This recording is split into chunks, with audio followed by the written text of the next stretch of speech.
ای مردم و ای کسانی که ایمان آورده اید، از الله بترسید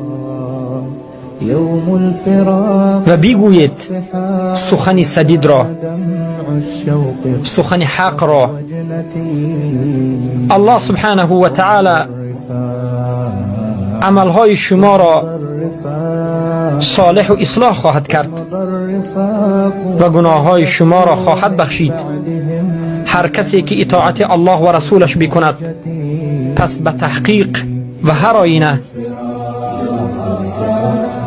برد کرده است، برد بزرگی.